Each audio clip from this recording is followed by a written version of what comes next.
Hello. What is up? What's up? Welcome to Lethal Monday. Let's go. Craven's muted, so I had to be loud for both of us. There we go. Right now, Wow. You're at There we go. 12. What's up, guys? Let's fucking go! Dude, Lethal Jake, Monday, baby! I need to plug in, man. Whatever you got, I need some of that, man. I'm like a whole gallon of that, whatever that is. I actually had That's that white powder. I'll set you up with cut you a line. No, I actually had a meal today instead of just toast with peanut butter on it. So I feel amazing. I'm ready to go. So let's do this. Let's talk. Wow. Let's talk horror movies and Sidney Prescott and all that. But yes. So do you sprinkle the powder on the peanut butter, or do you put it on the bread and then the peanut butter over it? That's kind of what I was insinuating, yes. So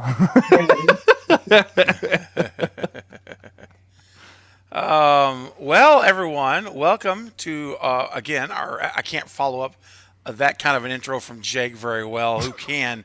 But I'll just follow up by saying yes, we are here for a Lethal Monday. We're down one of our collective. Only 3/4 are here tonight, but our good friend and brother in the collective Night from the Night Watch Zone is could not make it today. Circumstances out of his control. We understand, not a problem. We're going to hold down the fort for him, but he will be back on Friday, so never fear. We will have and then I guess Jake, you probably won't be here on Friday, so we'll have the 3/4 of the collective for you again on Friday, just a different mix. We'll just swap out Jake for Night. I could actually, for the first time in a while, I can be here on Friday. So that's breaking news. Breaking news. There we go. The Tri-Collective. That's awesome. And guys, I'll get us kicked off, starting with breaking news.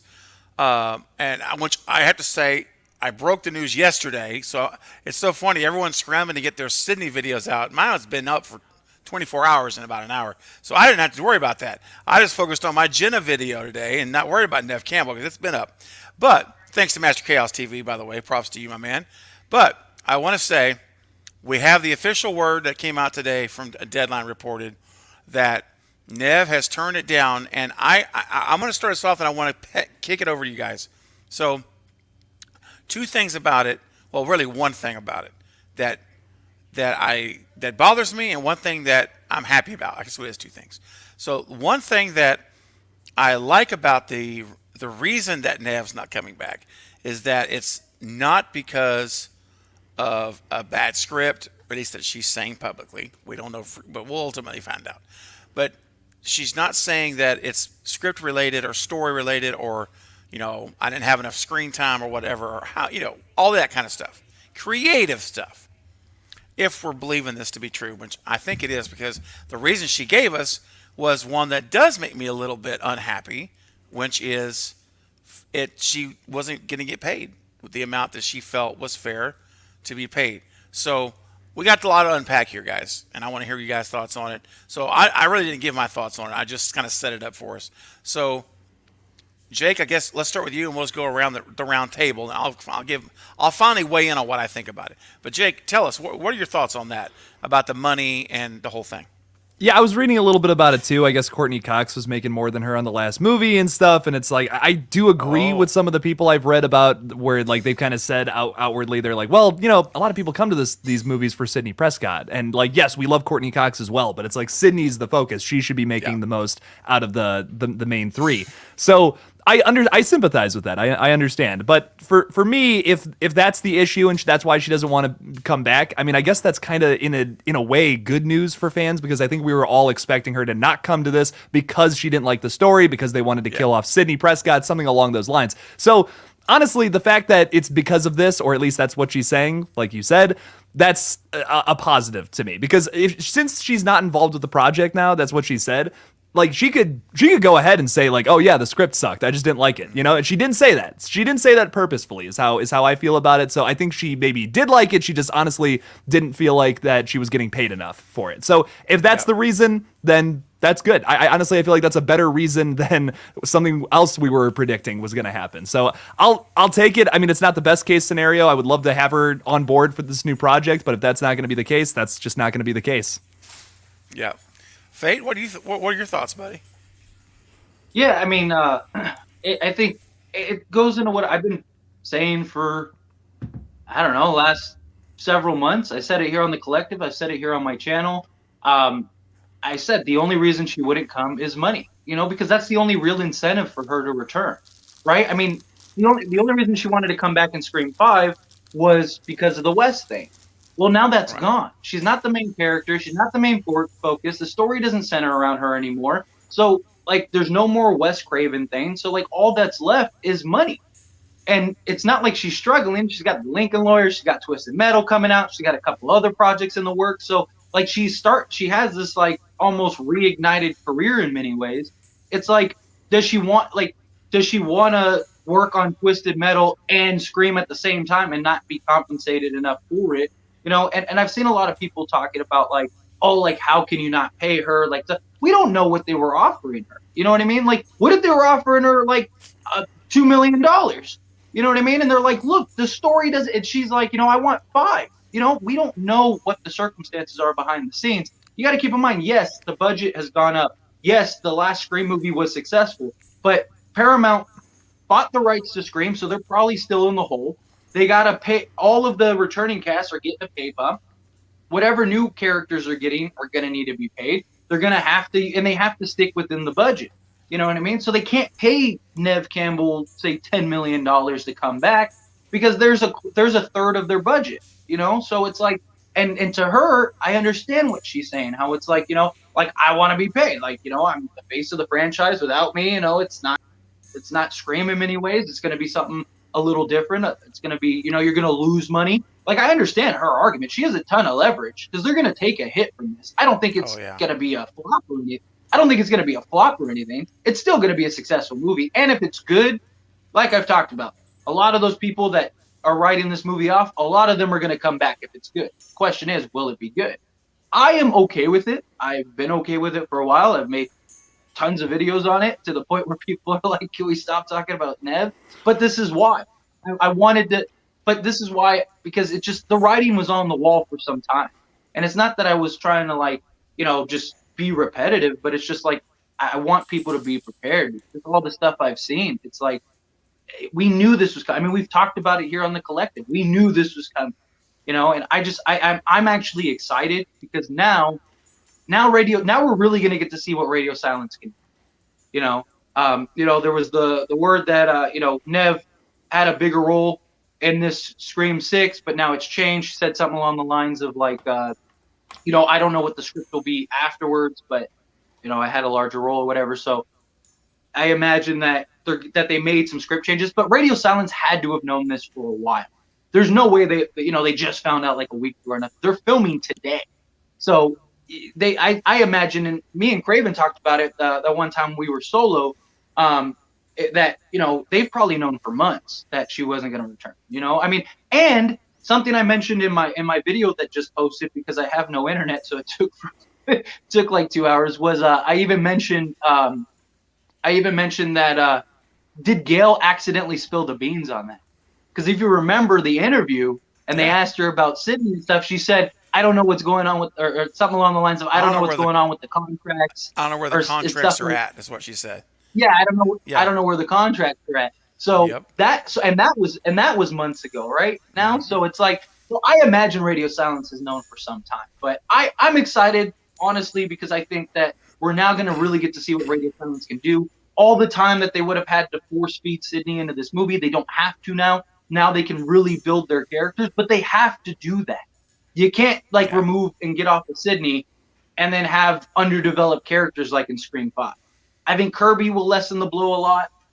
Gale Weathers, Courtney Cox is confirmed, and so that's great. So we have at least them, but it's going to be a weird movie. No Dewey, no Sydney. Yeah, it's going to be awkward. But anyway, Craven, what do you think?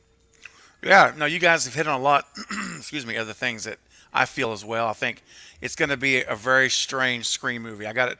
One of my good buddies, the Carbonite Jedi messaged me earlier and he said, this is going to be so weird. I was like, yeah, it's going to be really weird not having Dewey and Sydney in a Scream movie, especially with Gale there. It would almost be less weird if there were no legacy cast, like just all new people.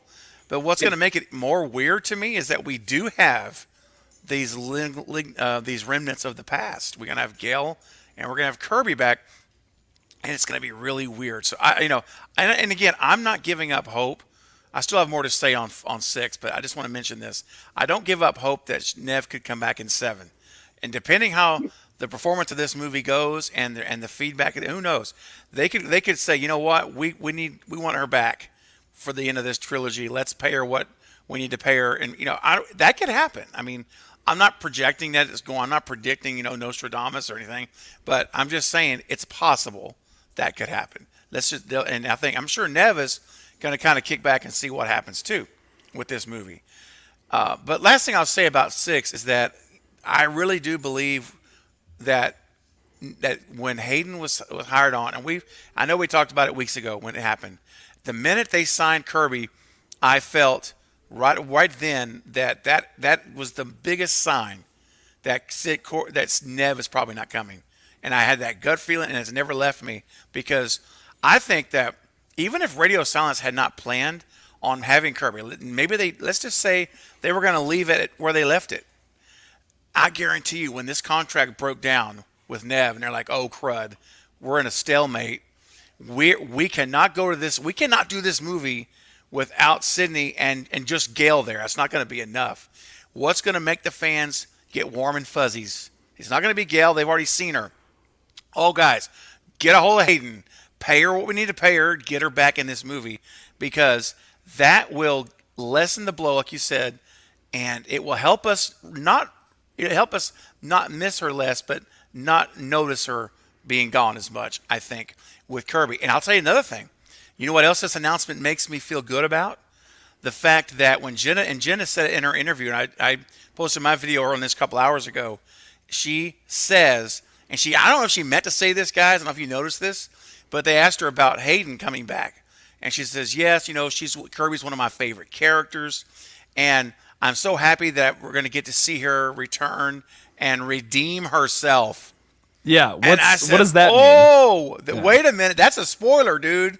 You know what? I guarantee, because all she had to say was, I'm happy she's going to be back in the movie. That's all she had to say. But she dropped it accidentally, I believe, where she says redeem herself. I said, oh, there's something in the script. And so, guys, I'm saying it right now. I officially am on record. I do not believe that Kirby will be killed in the opening. There's no way she says that comment and then she's killed in the opening. That does not go hand. That doesn't add up. So the fact that Kirby's going to redeem herself means she's going to be in it for the whole movie, and I believe that she's going to get, if she dies, it'll be saving them in the 3rd act. So no opening kill for Kirby. Yeah, I agree. So I have a video that I was gonna upload today, but then all the Scream news dropped, so I moved it till tomorrow. And it's about that very thing. Like, will Kirby supplement the loss of Neve Campbell? And in that video, I talked about how, like, I don't think she's gonna die. Definitely not in the opening scene, and I don't think she's gonna die at all anymore. I think if Sydney was in this movie, I think it was very likely she dies, and even likely that she dies in the opening. But now I don't think you can do that. And to touch on a couple things that you hit on, which is great, is that one, it's what we've talked about, it's what I've talked about, how, like, Scream 6, you don't have Sydney, see what you can do. If it really is troubling film because she's not in it, then you throw all the money at her for Scream 7, and now you got that marketing, and it's great. Now you're in that position to where it's like, oh, this and that. So I'm curious to see what type of role Kirby is going to play now, because I think it's going to be a lot different than it would have been if Sydney returns. And so I do think she's going to be kind of thrusted into the spotlight more. But something else you mentioned that I do agree with, I really wish that they just, when Sydney says no, I wish they just moved off of everybody.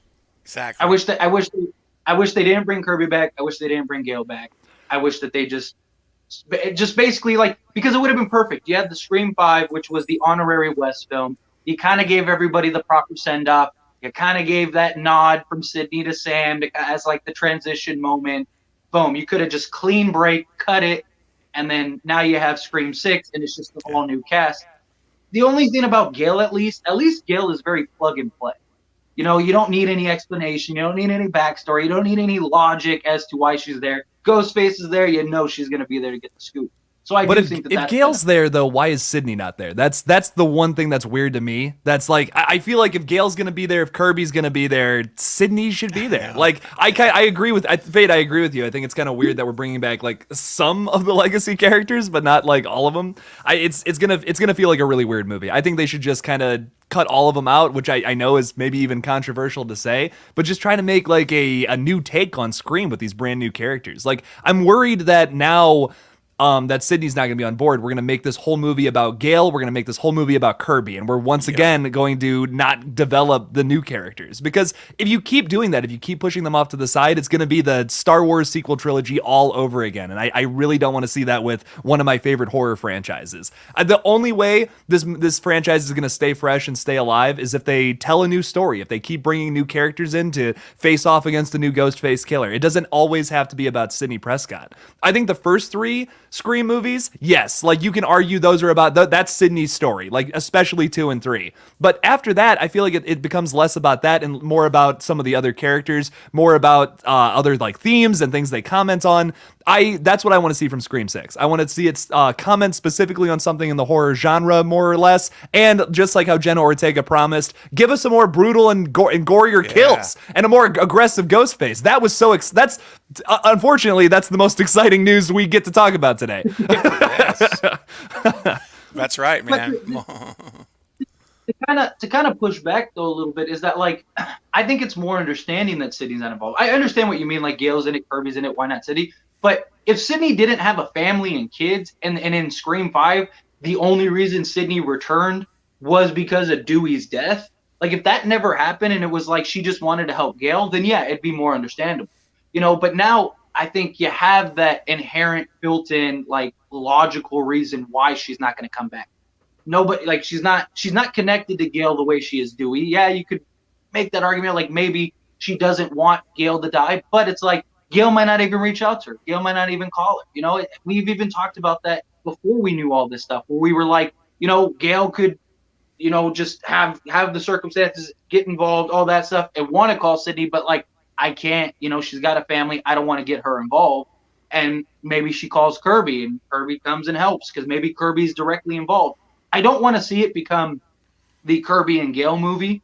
I want to see it be the Core 4 movie and Kirby and Gale are a part of it. Like that's what I want. But that's my concern too, is that they're going to be like, oh shit, we have no Sydney. We need to make this as Gale and Kirby centric as possible. But also, don't you think it would be weird if they did make it Gale and Kirby centric and then Sydney doesn't pop up? Like, yeah, she has a family, sure, but Gale has her morning show, and that's probably just as important to Gale Weathers as Sydney Prescott's is with her family. You know what I mean? Like, I know that sounds probably kind of weird to like some people out there, but like that's like her whole life is her show. Is like she's been building this her whole life. Everything we know about Gale Weathers has been building to this morning show. This is like the zenith of her career. It's kind of the same thing with Sydney Prescott. All she wanted was to get away from all this fucking crazy bullshit and go have a family somewhere. So I think in ways it's kind of a similar situation, just not exactly the same. It's similar. We got to a certain point with our characters, which is great, and it's awesome character development, I think, for both characters in completely different avenues. But it's just going to be strange for her to be there unless the Ghostface killer has something to do like within her morning show. Like maybe someone gets killed there. She's incited to now be a part of it, no matter what. Because if it's like, let's say they go to college, the Core 4, like that's what happens. They're going to college. Sam's tagging along for the ride, whatever, and there's a ghost face running around. Why is Gale Weathers there? What is she just like, oh, I'll come up to help? If they go that route, then I'm going to be kind of disappointed that Sydney's not in it. But if they have something where it's like, oh, for whatever reason, the Core 4 is going to New York City to help out with the morning show or something along those lines because there's a ghost face running around New York City, that's okay. I'm okay with that. That makes a lot of sense. But if they decide to have Gale Weathers come in for like backup and all that, that's just going to feel weird without Sydney if they follow the same route as what they did in Scream 5, but with just Gale Weathers. Yeah. Yeah, but in Well, but in Scream 5, the whole reason Courtney Cox came was because of her producers. Remember, like when she's talking to Right. Dewey, and Dewey's like, and they were like, and she was like, my producers thought this would be great for the show. So I mean, that could be the It's same thing again. You but know, it's the same. like That's my issue with it. It's the same thing. You're just not repetitiveness. including Sidney Prescott. You know. Yeah, I think it has to be in New York. I've been saying this, you guys know, since we got the news of McGill, the whole thing months ago. I still am hammering on this. I'm sticking with the New York theme. I think it's where it's going to be. That's the reason Gale is going to be in the movie, where it does make sense because it's happening in her city where she lives. I think she'll be targeted and either at home or on her show, and there will be and so. But then again, here again, if we're seeing Ghostface targeting Gale, well, now Gale is back in that almost that co-lead role again. And then another thing I think about too, we saw Sidney come for Dewey whenever Dewey was injured. It's hard for me to believe that if Gale is attacked, that Sidney wouldn't come, or killed. Lord forbid, killed. I don't think they'll kill her. I really don't. But if she's attacked, even, it's going to be hard for me to believe Sidney wouldn't, because they've been. Yeah, I know she's not as close to her like Dewey. I get that. They're not the same relationship, but still, they go back 25 years together. They just lost Dewey. And so I don't know. We know it's not going to happen. I'm just saying, like, as I'm watching the movie, things I'll think about is, man, it's hard for me not to buy, even though she has the family and she's got Mark and the kids. Still, it's going to be weird. I know what you're saying, Jake. It's going to be weird not seeing Neve show up and try to stop this. If she's attacking Gale, attacking Kirby, who she knows also, it's just going to be really weird. But I think if it's not in New York, it's going to be pretty forced for Gale. Even if we went, like Faith said, if we went the route of she's going to report on the story, but that's been done in 5 movies. It's all about reporting on the story. And so they could do it again. Don't trust me. It just would be kind of weak writing, if you ask me. If they had to, if that's all they did. Yeah, and I agree. I think it's just like you're literally going the same. Like, and the other thing about it too is like in the first movie, for example, when she's reporting on the Ghostface killings, she's like excited about it. She has nothing to lose at that point. She's lost a lot now at this point from reporting on Ghostface stories, including her ex-husband, who she clearly still had feelings for. Like, well, I guess that's up to speculation. But my thing about it is I just don't want them to go the exact same route as how they've done the Gale Weathers story in every single movie, especially because it would be too close to especially 5, which is it's the same thing. She's just there and that's the only reason we don't actually ever see her really reporting besides like some background shots. It's not like an integral part of the plot like how it was in the first Scream. I think that's where they did her character best. I love her character progression through all the movies, but yeah, besides that movie, they've really kind of just done the same thing with her character every single time. Do something if Gale's gonna be the only main legacy character coming back besides like Kirby, I guess, do something different with her character. That's you got to make that a focal point of the movie as well as the core 4 and developing them. Yeah, I think, but I do think like let's say Ghostface is attacking the survivor route, right? Something we've talked about. Then Gale has no choice but to get involved, right? I think that there are inherent ways to get her involved outside of it. I do think it's going to be in New York. I really do. Given that they're filming in Montreal, and Montreal is usually the location where people film and say it's New York. So I do think it will be that. But even if it's not, I think you can get Kirby, you could get Gale involved if it is something along the lines of like a Survivor or something, that kind of ties to everybody to where it's like, I have no choice to get involved. I'm either completely alone and who knows what's going to happen, or I team up with these several people. And now I'm curious if the plot that we got, which it still could be, but I'm curious to see if the plot that we got actually is the same plot still, because I mean, Survivor from a past dies, Gale Weathers shows up and then calls old friends for help. Like, what if it is somebody like Joel Jones and he's working with Courtney on her show? And he ends up dying. So that makes Gale get involved, which I think should get involved for Joel, because that means they've been working together for the last like 20 years. You know, like that's somebody Yeah. closer, that's somebody tighter. So say he dies in the opening scene, it's a survivor from the past, somebody we know about. Boom, Gale gets involved, and then she has to contact everybody to kind of get on board. Contacts Kirby, contacts the core four, and is like, look, like whether you like it or not, you're involved. You know, I need you Yeah. guys to come.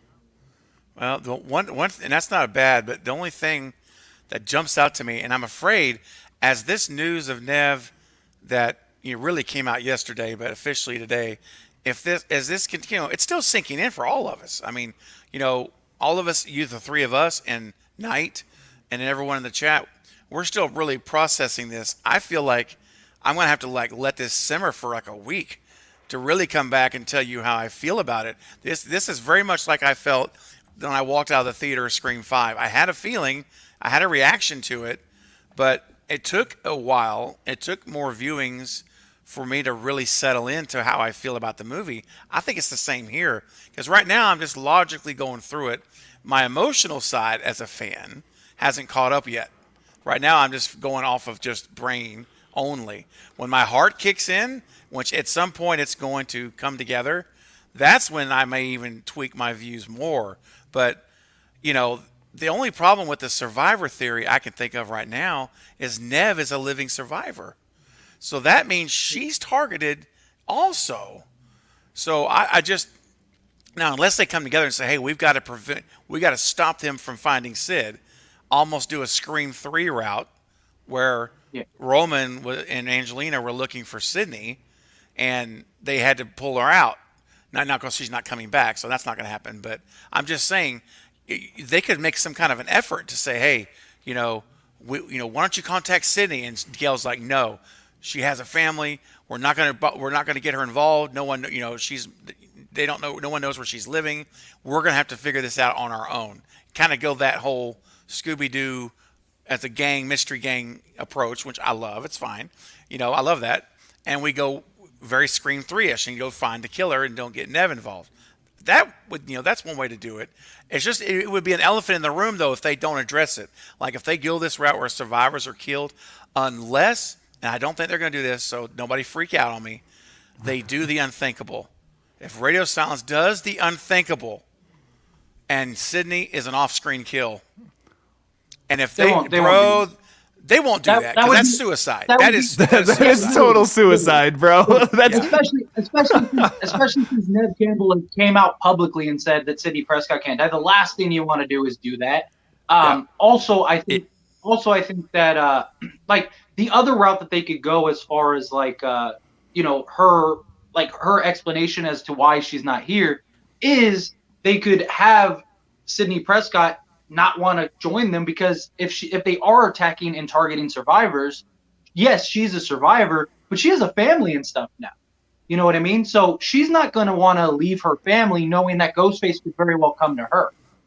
So there's also that where me and Mark are going to stay behind and protect our family. Good luck. I think that could be a more inherent. There's also a few things about the whole survivor theory thing about like Ghostface's motive is to wipe out the rest of the survivors of the Ghostface killings. This implies a Ghostface who is unlike any other killer in the past. Like, we have a guy who thinks he has good intentions, but is going about it in a very chaotic, evil way. So to me, I see that as maybe you could write it in. Like, let's say that was the script originally and Sydney was a part of the whole situation that in that case. You could write it in that maybe the guy just doesn't want to go kill her because she has a family now. And Gale does not. And Kirby maybe does not. And none of the core four, well, they're all kids essentially. So like, I don't know. I mean, I feel like you could still write that in without Sidney Prescott. And I also, maybe this is controversial to say, but I don't feel like Sydney is integral part of Scream anymore. Like in 1 through 3, yes, you could not have done that story without her, obviously. But moving forward with the franchise, if we're going to keep this fresh, if we're going to keep telling stories that keep the franchise alive, we can't just keep bringing back Loomis characters to come after Sidney Prescott. That's what you'd have to do. You'd have to keep bringing back random old characters to, oh, Hank Loomis is the killer now, to keep things fresh with Sydney. I'm okay with them making a movie that's all about these brand new characters just so... yes! Like the video! What are you doing? Fate, come on, man. What are you doing? What are you doing? 50 people and 28 likes. That's a horror show. That's worse than Neve Campbell not coming back to Scream. That's a horror show.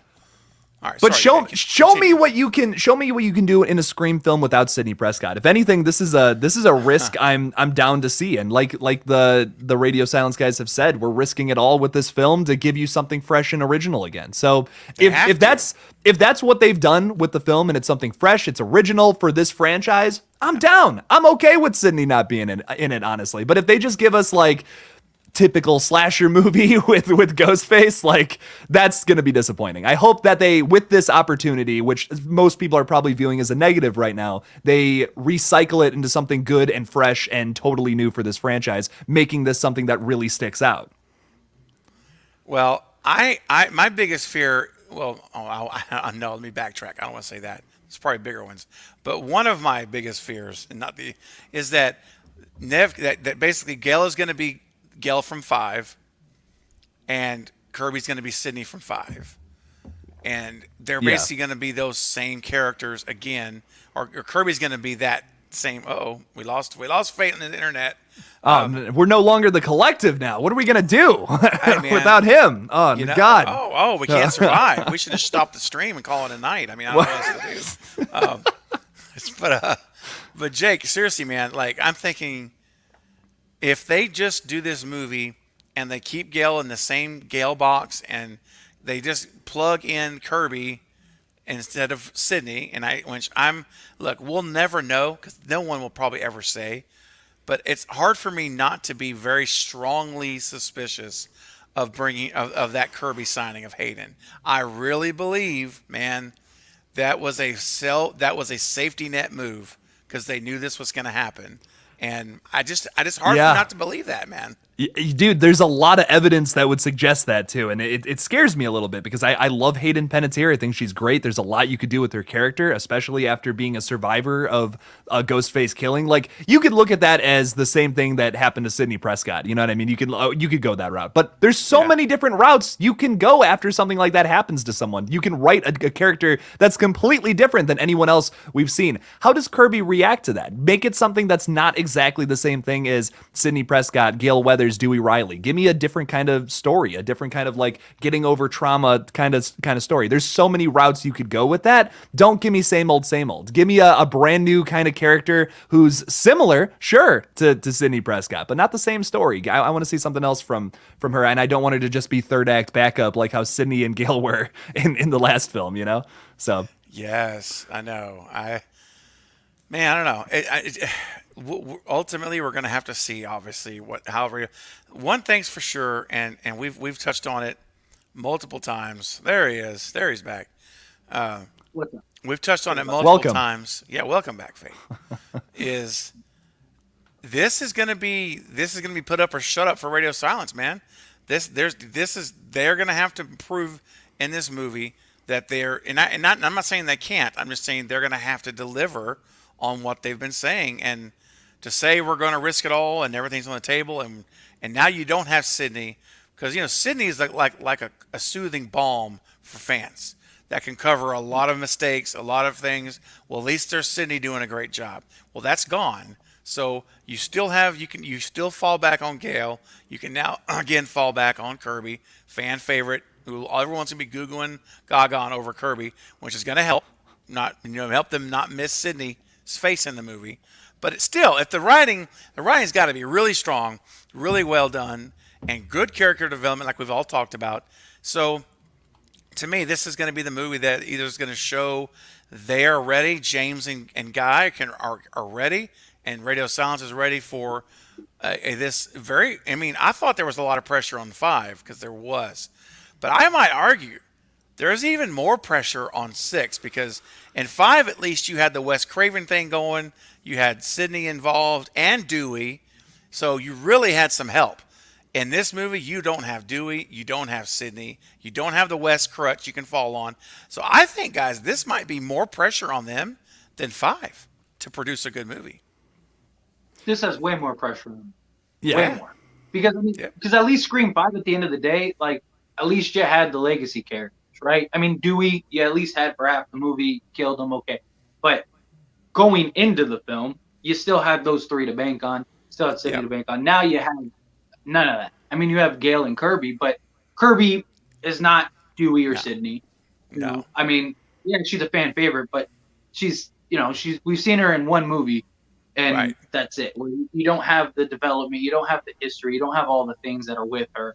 And then Gale is Gale, like that's the one constant. But again, she's solo in this film, so I think that they really have to develop their characters. Like that should be focus over anything. If Gale is in the movie for 10 minutes, but you develop your characters perfectly, okay. Like I just don't want to see Gale and Kirby in the movie for 45 minutes and your characters suck outside of it. Like that's a big issue. What do you guys think, real quick? What do you guys think about Gale dying? I think it's a real possibility. It is. It's a possibility. Listen, I know. Like some people are hearing this and they're like, "What? No." Yeah, I think it's a bigger possibility now than it was prior. I really do. Because here, think about this, and I want to make this very clear. I'm not for this at all. I don't think this would not add anything to Scream 6 whatsoever. But maybe what's going on in the writing room right now is thinking along the, well, not right now, obviously, they're filming. This is day one of filming. But something that could have went on is, hey, Scream 5 was really successful, and we killed Dewey. No one really gave a shit. What if we just say fuck it and kill another legacy character? Really, just up the ante and make it crazy. There's a difference there for me. I think, yeah, you can argue, okay, they killed Dewey to bring Sydney, and look at him, that's our boy. Come on, man, come on. Look at him. God. Still breaks my heart. But you can argue, yeah, we killed Dewey in the last film because we had to bring Sydney and Gale back into it. I think there's another way they could have went about it, honestly. But me too. Yeah, definitely more options they could have went with. But I think if it's setting up something in the future movies too, like let not just have the death of one of the coolest characters in all of horror movies be for just literally to set up a third act of a film. Hey, maybe it's for something else in the future. Cool. Maybe that possibility is still out there. But if they kill Gale Weathers in this movie just for shock value, you lost me. You lost me at that point, Radio Silence. I think that doesn't make a whole lot of sense. I think you can justify the Dewey thing by saying, oh yeah, this is how we brought Sydney and Gale back. Sure, whatever. I don't love it, but could have done it better, but I'll take it. Killing Gale off would just be for the shock value at this point, and I could see the justification of wanting to do that, but I don't think it would actually be something fans would be all about. Think about Terminator 6 or whatever, Dark Fate. They just killed John Connor off at the beginning for shock value. That is the only reason they do that, and it kind of sets up some stuff for this story, but not really. So I hope they don't just start relying on that. I don't think they'd go that route. I think if she does die, it'll be for a purpose, and you could even justify it like I'm alone, like I have nobody, like kind of like the Dewey's reasoning in a little ways.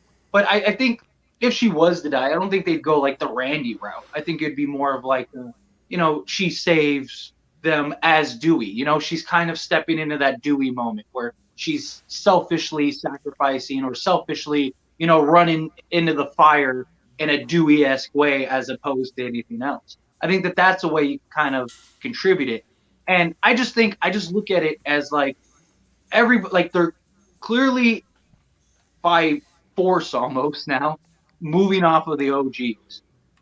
Courtney Cox in the past says she wanted to die. She didn't say she wanted to be written out. She wanted to die so there was no question of her returning. So it's like, if Courtney says, hey, Sydney's not coming back no more, David's gone, like it's time for me to go to. Like, this is the last movie. This is what you're going to get out of me. I want you to kill me again. I think you do. And I think that makes a lot more sense. I really do. I think it makes sense that now more than ever, Courtney would want to be done and just be like, okay, like, it's clearly going in a different direction. Everyone's clearly moving on. So move off of me as well. I just think that that's a real possibility. I also feel like you got to be careful what you wish for. You can't like. Here's the thing with that, because like let's look at the past when they've done that, when they've listened to actors who were like an integral part of a franchise and they were like, oh, I want to die, I want to do this, I want this to happen.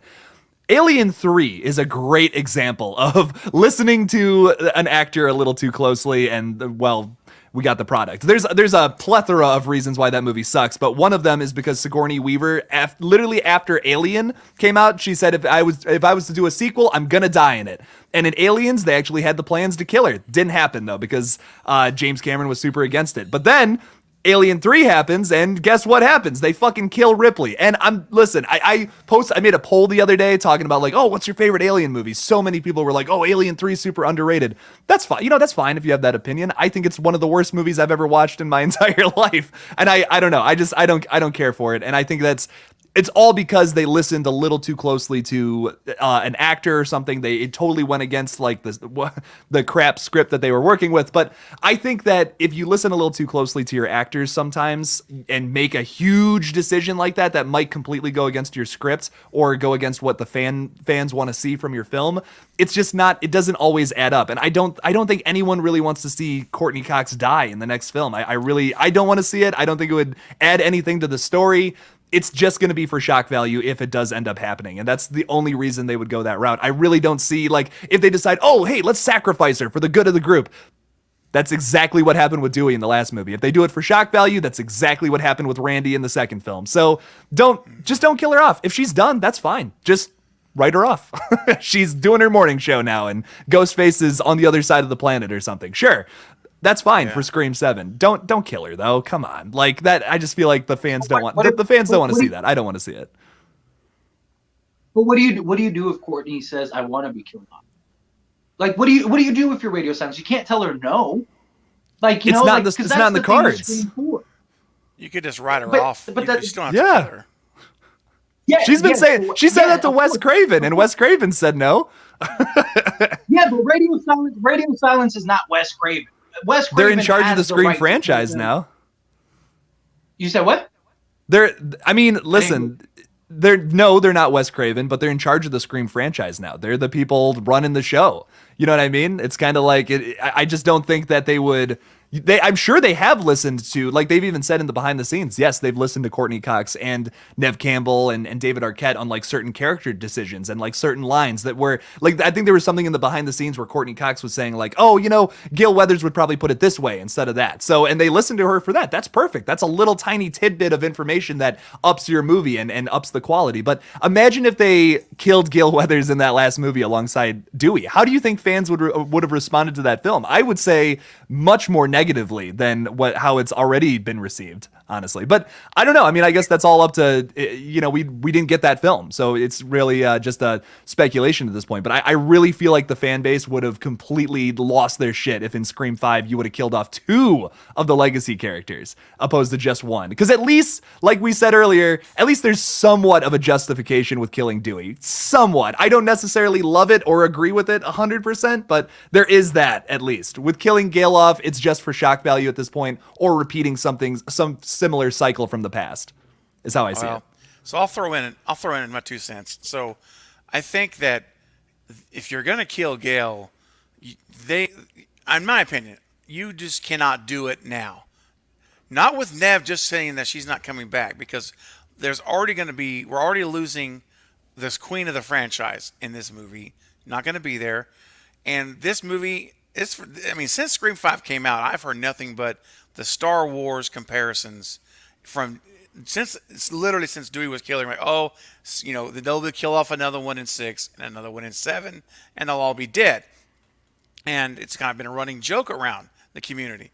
And so, but I think that with Courtney and Neve now not being in the movie, who knows if she'll be in 7? I said it earlier, and so did Fate. Possibilities there. But for 6 is what we have right now. So I think if we leave the theater and Gale's killed and we didn't have Sydney, oh my gosh, man. I think that, and Fate, I know what you mean earlier. You said how you think it may make it more likely because they're going to move away. And I think that there's merit in that. But I also think there's equal merit in the idea that may just tick off everybody those who are already upset that they didn't pay Neve what she wanted. And so it's clearly a contractual money issue. So that already is going to have people, and even in the chat here, people are already talking about how upset they are with Paramount for not stepping up to the plate. Now, again, we don't know the numbers, so we can't speak to that. But the sentiment is out there. My point is, if you're going into this movie already like, okay, I'm ticked off for not getting Neve because they wouldn't pay her, not because she didn't like the movie, but because they just couldn't work out a deal. But at least I have Kirby and Gale, right, from the legacy perspective. And if they end up killing Gale in this movie and then killing Dewey in 5, it really truly is like Radio Silence is killing the history, the legacy of the franchise. And it would almost serve them better in my mind if they let Kirby and Gale survive this movie. If you're going to kill Gale, do it in 7, but don't do it now. The movie that we don't have Neve in, and we're off the heels of Dewey dying. So can they just give us a movie where they don't have to kill a legacy character? That's all I'm saying. Like, yeah, get her attacked, get her cut up, but let's let her live. Let's let them live. Just one movie. Yeah, but my only thinking is like, and that's very likely what's going to happen. I'm not saying she's going to die, but like, what if Courtney Cox signed on in the movie with the intentions of being killed? What if the script originally, when she read it, was Gale Weathers dying, and now Sydney's not in the fold, and she's like, I only signed on because I wanted to die. She wanted to die in Scream 4. Yeah, I'm giving you 2 extra movies. It's time to go. And she didn't want to be written off in Scream 4. She wanted to be killed in Scream 4 because she didn't want the door or people asking, is she coming back? She didn't want interviews with people going, are you returning to the Scream franchise? She wanted to be done with it. What if that's the case for Scream 6? Like, yeah, Radio Silence can say, like, okay, well, we're gonna switch it up because Neve's not in the movie. We don't want to kill you anymore. And what if she's like, too bad? Like, I want you to kill me or I'm not going to be in the movie. What do? The difference with that too is that David Arquette, when he came out, he talked about how, no, he didn't want to die. Nobody wanted to die. But if you have the narrative where Courtney Cox is the opposite and she's saying, no, it was my decision. I wanted to be killed because just like I said in Scream 4, stuff like that. I just think that I don't think the backlash will be as bad. I think because there wasn't backlash initially for Dewey. I mean, there was some, but not a lot, because I think everyone kind of knew. It was later when Dewey was like, or when David was like, I didn't want to die, and then you heard the reports that Neve and Courtney tried to keep alive and all that stuff. So people kind of felt like, oh, like you killed off the one character that didn't want to die, like And so I just again, I don't think it's that. I think it's something we need to be at least mindful of, that it's very possible she could die in this movie. And I think, like, I just don't see Radio Silence being able to say, like, I mean, I could see them being like, hey, you know what? We don't want to go that route. Like, we'd like for you to live and carry on. But she's got her show. She's got all that stuff. Like, what if she's like, this is the last movie you're getting out of me. You got to kill me. And they're like, well, we don't want to. And she's like, too bad. Like, either kill me or I'm not going to be in the movie. Make your pick, Like, do they just say, okay, we're not going to have you go? That could end disastrously if that gets out. So I think you give her what she wants, and say, okay, let's kill her. And just kind of go that direction. See, here's the thing about that though. If they go, like, let's say they go that route and they kill Courtney Cox off, and let's say they do, maybe there's some miraculous way that they could find some writing way where it's like, it's not the exact same thing as Dewey. It's not just for shock.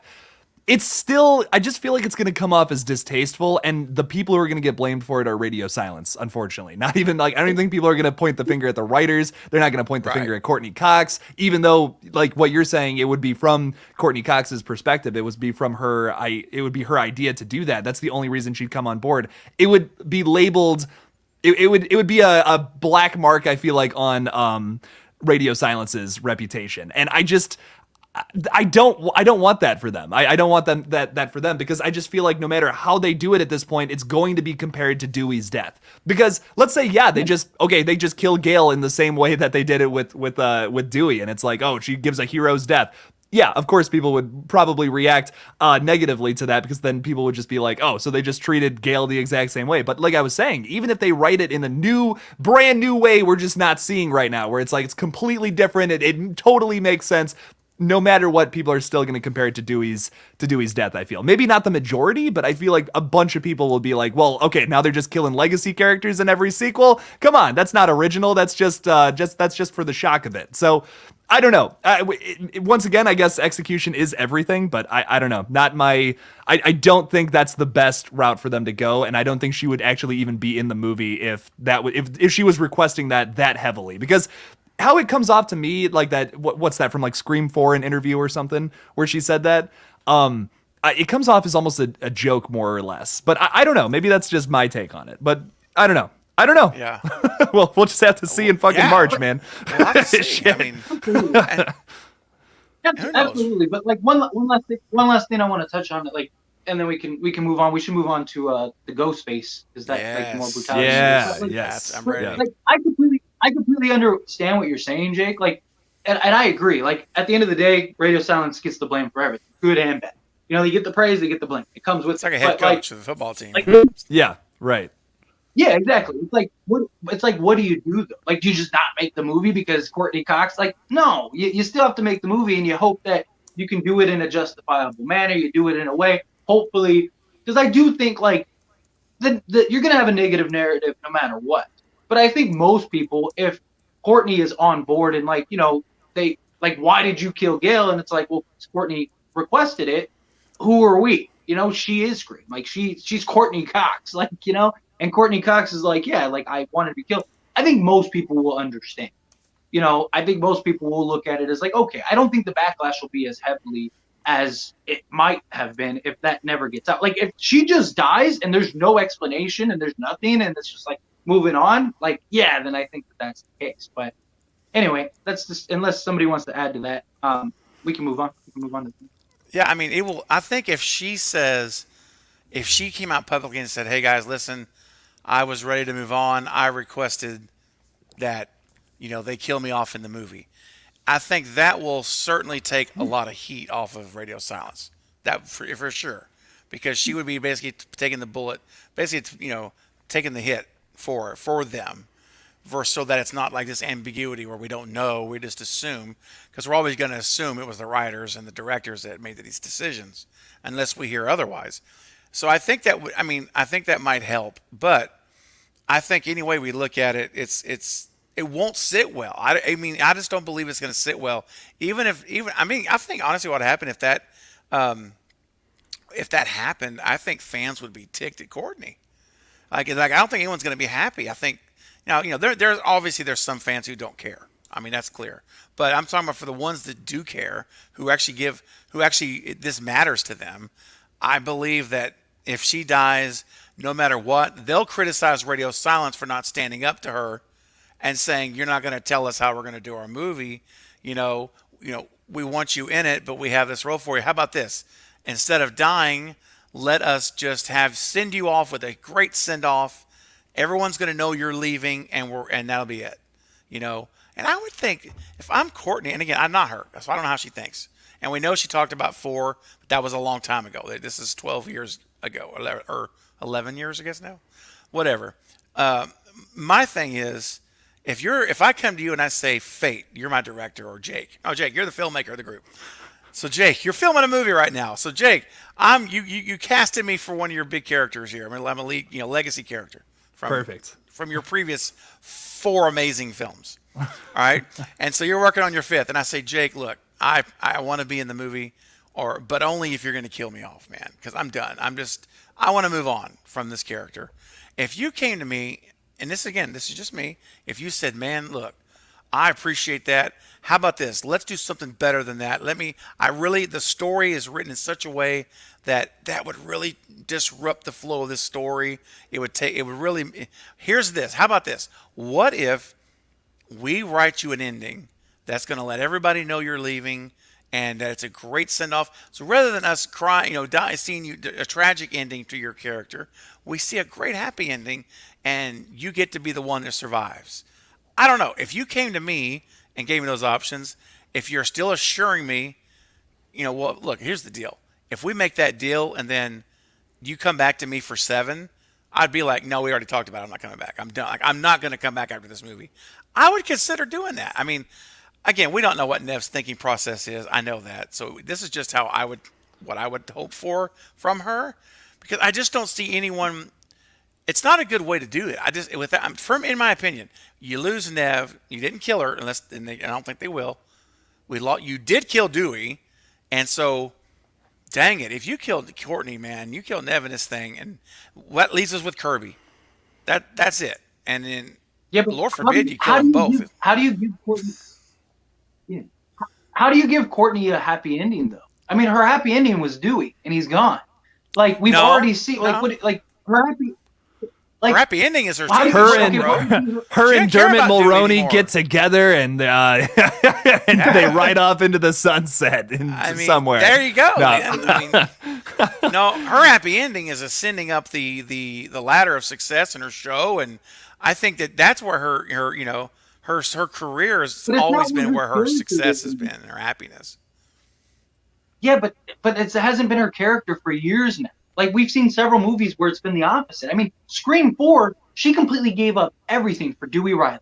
She married Dewey Riley and Scream, proposed with, no, but I'm saying even Scream 3 set that up, right? So, and then you saw, the entire, since Scream 96, Gale has always been about Dewey Riley. I mean, even in Scream, she talks about, I gave up everything. It was 60 Minutes too, all this stuff. I stayed with you as long as I could. Her whole progress, her whole story arc has been centered around building up to Gale Weathers and Dewey Riley.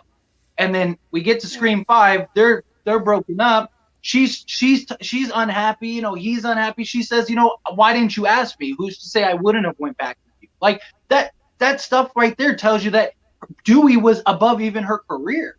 And so now it's we've already seen 96 Gale. It's that's my problem, is that how much more story from a development standpoint can you do with her? I think she's plug and play in the sense of she doesn't need an explanation or introduction as to why she's there. But as far as what her happy ending could be, what is it? She lost her happy ending. Her happy ending was Dewey Riley, based on the last 5 films. But do remember what Dewey told her too. Dewey said, you're always happiest when you're writing. So, Dewey's gone, so you can't get him back. What can you do? She can write now. And she talked about writing about him. She can, she's writing. She's basically pouring all of those feelings that she had for him. She has to have an outlet now because he's gone. So she pours them into her writing now. She blossoms her writing career back again to writing these novels and these books. And, well, that's really, nonfiction. But point is, writing these books now so she could be, going off in the sunset to be a writer. And while she doesn't have him, we see a picture of her looking at Dewey, of them together on her writing table. And she's and she's got this smile this is where I'm supposed to be. I mean, you could do that. And I would totally buy that. I'd be like, there it is. That's it. Bye, Gale. It's over. We love you. You've been awesome. Go write. Be a writer for the rest of your life. Enjoy it. That would be enough for me to have a satisfactory ending without killing her. And a sense of finality as well. And think about watching a super brutal fucking movie with in a super aggressive ghost face, like how Jenna was talking about on the red carpet. You see this movie with this super brutal, insane ghost face. You're watching kills you've never even thought would come close to a Scream movie. Then by the end of it, you have this super sentimental ending where it's Gale Weathers and she goes to start writing a book about Dewey. That's the end scene. Think the ending of Scream 3, how sentimental that is and how it just feels like this wonderful wrap-up story for Sidney Prescott. I think they should do something like that for Gale in Scream 6. That would be, to me, I feel like that makes the most sense with her character. They're kind of setting that up, especially like you said with that conversation between her and Dewey in the last film. Let's see that happen. That would be nice. Yeah. It would be nice to have a positive ending after such a brutal, fucking crazy movie like that, So right. I don't know. We'll just have to see. But to shift okay, Fate, hit me with a retort, and then we're going to talk about Jenna's comments. Yes. Yeah, no. It's not really a retort. It's just my issue with if you did the end scene with the Book of Dewey and stuff like that. It's I thought she it took her a year or however long to write that. I just what I mean. She said at the end of Scream 5 she was going to start writing it. You'd imagine she start writing it immediately. But my only problem with that, and then we can move on, is just yeah, I understand writing her career stuff like that is, but to me that's not a happy ending. That's a happy moment. Yeah, would she be happy? Would it be a nice goodbye? Would it be a nice send-off? Yeah. But Sydney, she has a happy ending. She has a family. She has kids. She has all of these things. Gale writing, that's not a happy ending. That's a happy moment. Like, that's not the same thing as her, like, her and Dewey being happy, retiring on a beach somewhere, living their best. It depends on your definition of happiness. Right. I think that's subjective to everybody's own Yeah. interpretation of what happy is. I mean, I think exactly. I mean, and that's okay. We're all, we all have different perspectives on it. I think for me, it's satisfactory for me. I mean, I would actually like that.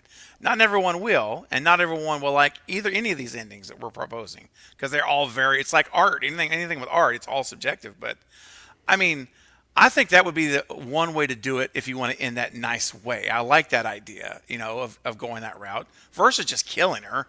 I mean, geez, I don't know. They're going to do what they're going to do, but it's fun to talk about it and try to, to posture different ideas about it and see where it goes. But Jake, good you're news. about to explode, brother. Let's go, man. I'm so excited about this. Jenna Ortega spills the beans on the red carpet yesterday. I don't fucking know when the MTV Music Awards were, but she talks a little bit about seeing a more aggressive, horrifying Ghostface and bloodier, gorier kills. Man, I mean, she is speaking my language right there. I am so excited to see that. I want to see Ghostface like pull out some intestines and strangle people with them. I want to see something along those lines. How do you guys? Avenger style here. Trauma. Yeah, I want to see a trauma Ghostface in Scream 6. Man, nothing would bring my little black heart more joy than to see that. But Craven, how do you feel about this? Is this going to be kind of a departure from Ghostface in the past, who has been pretty tame with his kills in the past compared to like Leatherface or Michael? This is going to be a more brutal version of the character. What do you think about that?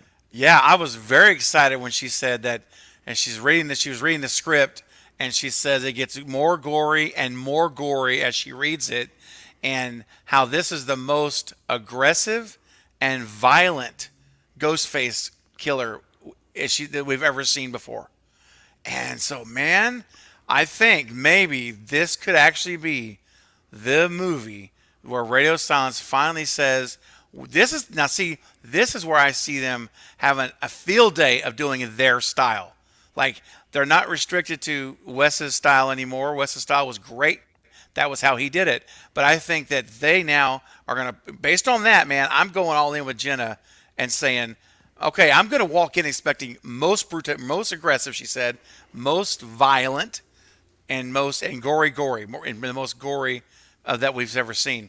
Yeah, man, let's go. Get it up. I want to see it, man. I want to see some, and again, like we talked about the other day, there doesn't have to be 30 kills. You could have 5 or 6 brutal, I mean savage kills will be satisfactory. Just pace them out throughout the movie. Yes, I love it. I'm ready for it, man. Fate, how do you feel about this? Yeah, definitely. I'm excited for it. My one thing I don't want though is I'm all for, I love what they did in Scream 5 with the tonality, the brutality. They did a really great job of doing that. I'm all for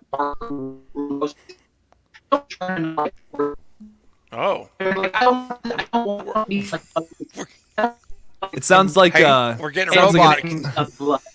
Angry robot noises. Robot noises, Fate. We're losing you, buddy. No. You good? You're frozen. No, still not. I can. Your audio might be okay. Almost there. No. Almost there. Yeah. Okay.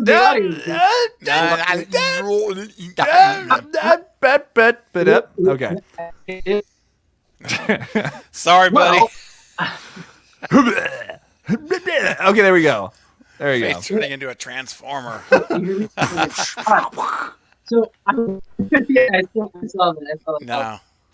But yeah, so as far as Dude. No. you still hear me? Like, I'm gonna leave. Trying. Sure. We're just a little bit. We're trying here. Oh. Yes. So there yes, we go. brutal kills, baby. Aggressive, violent kills. Most violent, Jake. What do you? So what? Like, I gave my idea: intestines strangling someone. did. What do you, what do you want to see, Craven? Is there anything like creative and specific that you would love Ghostface to do?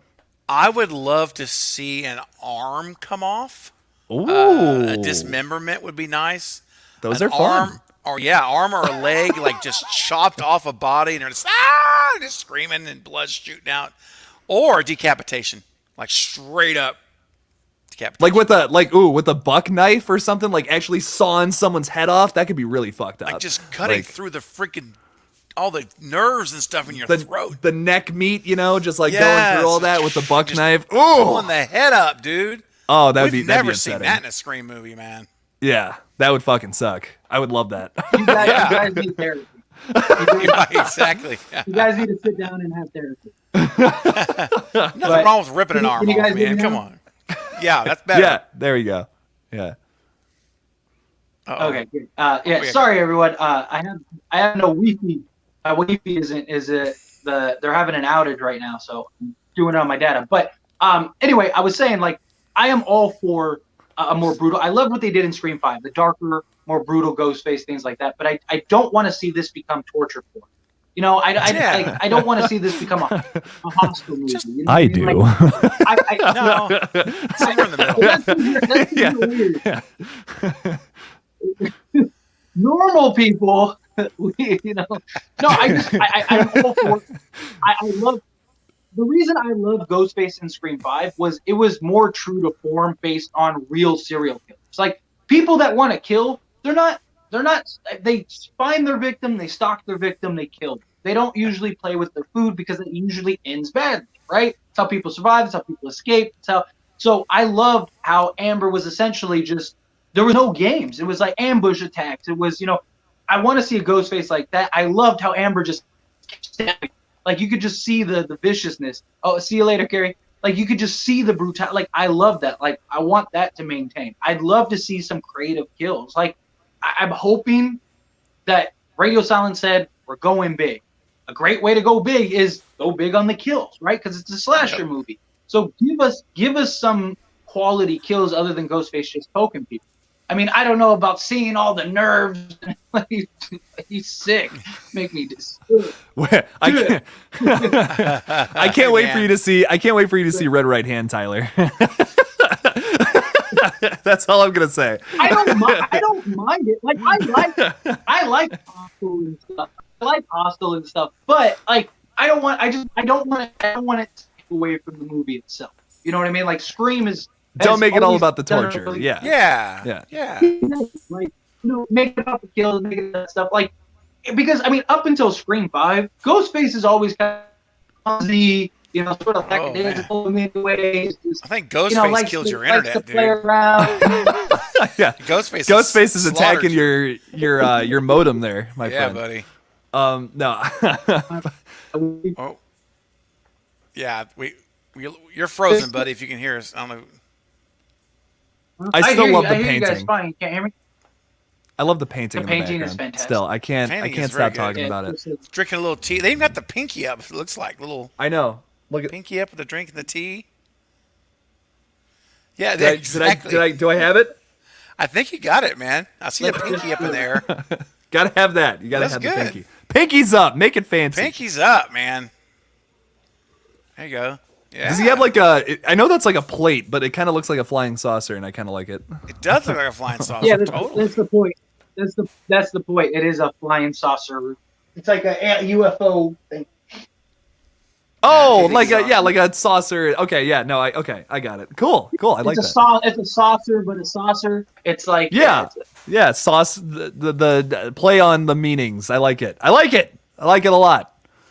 Vegas heat is melting his audio.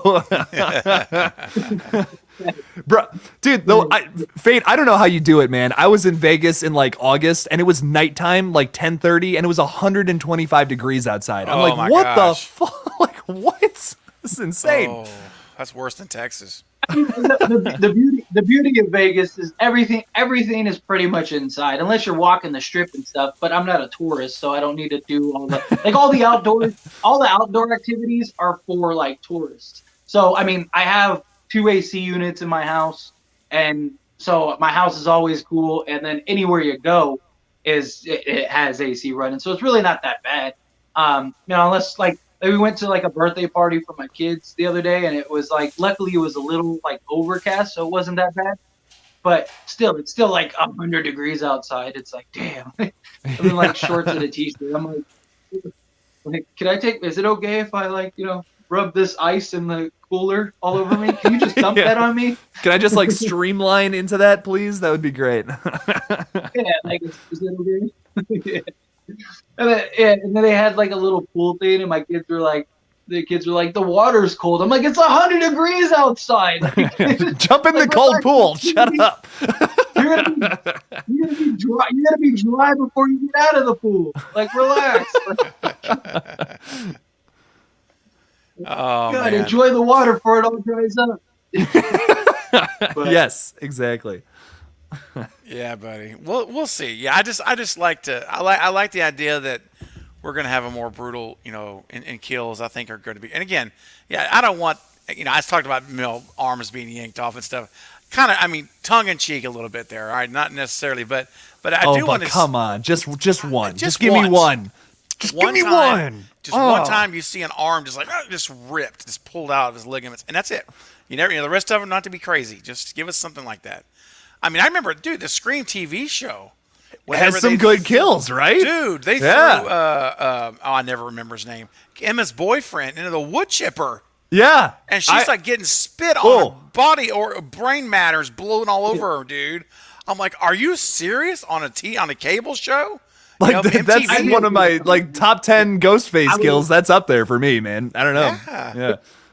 I would love something like that. Hey, so it just popped in my head. I wanted to tell you something earlier. Okay, so let's say it is a college setting, right? Let's say they're in college. What if the costume of the mascot is a rat, and Ghostface kills the rat, and afterwards says "Hail Ratma," and then I knew where that was going. I'll lose my fucking mind. Listen, my head will actually explode. Like, just blood and brains will go everywhere. What are you doing? Are you crazy? Was that you, Craven? Your facial expression was like, no, that wasn't me. It wasn't me. No, it was me. Oh, okay. I'm like, oh shit, did that just randomly play? That's awesome. No, yeah. I thought it fit. It was fitting. Yeah, that's my vibe right now. I feel like just completely insane and part of a cult. But yeah. If they reference if they reference Ratma, or if there's just like a sign in the background of like that little drawing of Ratma from the skit, I will lose my fucking mind. Like it will make me so happy. But we'll see. Who knows? Jake's the kind of guy that's a YouTuber by day, cult leader by night. You don't got to give away my secrets, Fate. No.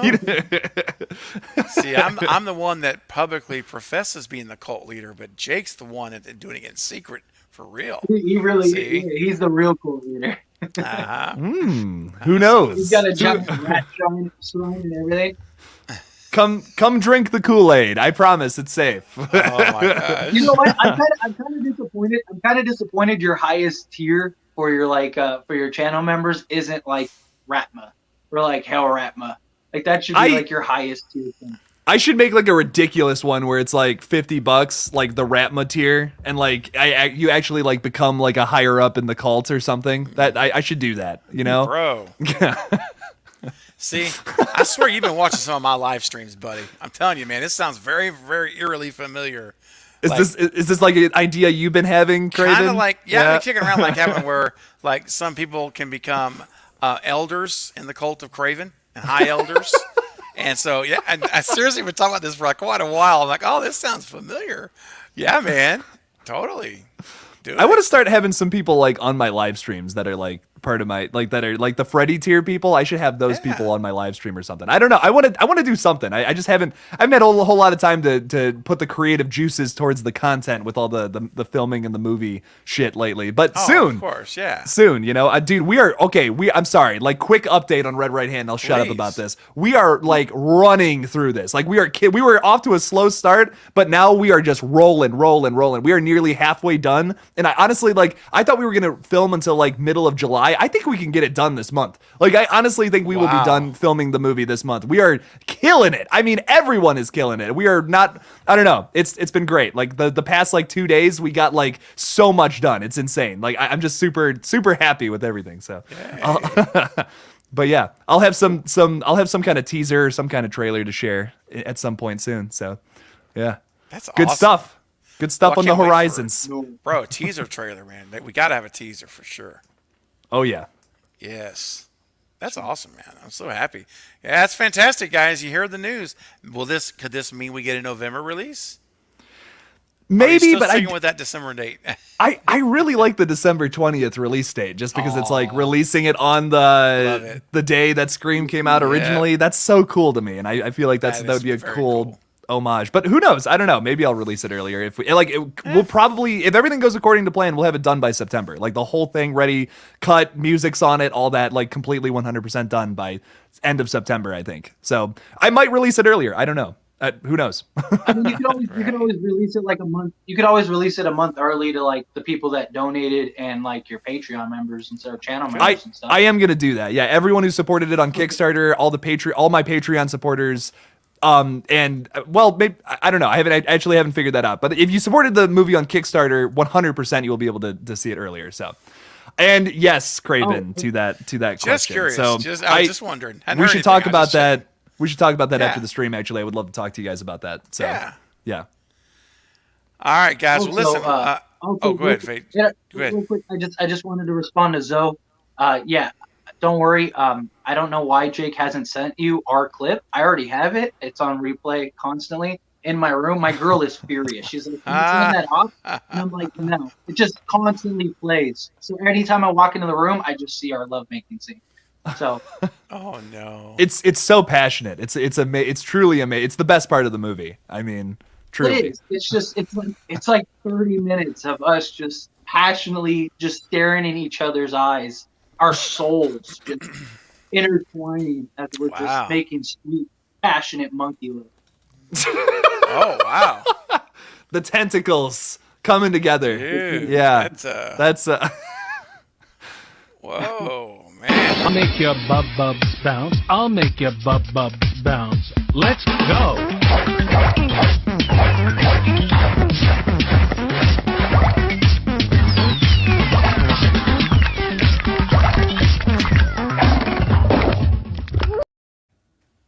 Am I doing it right? Is Yeah, this it? man. Is You're this doing and it. then like the knees? I like the knees thing that he The does. whole knees This is- thing, dude. Yeah. Oh yeah. Yeah. Oh yeah. Oh, that's great. I love Killing it. it. That seems like a video Jake would be in. That seems like a video Yeah. Jake would actually be in. I wrote and directed that actually. Oh man. Now, our good friend Keon Bonner is just saying that he just got word that filming was delayed till the 9th. That they've stopped there. They've moved the filming to the. Okay, man. It wouldn't surprise me with all that's going on right now, but I'll have to check into that after the stream. All right, thanks, man. Yeah. Interesting. So much news today, man. Right? It's crazy. It's insane. And guys, I tell you what, why don't we do this for our last, whatever we got, 15, 20 minutes here. How about we turn it over, because this has been, I know it's a Monday Q&A day, but guys, listen, you got to understand. I think you guys do.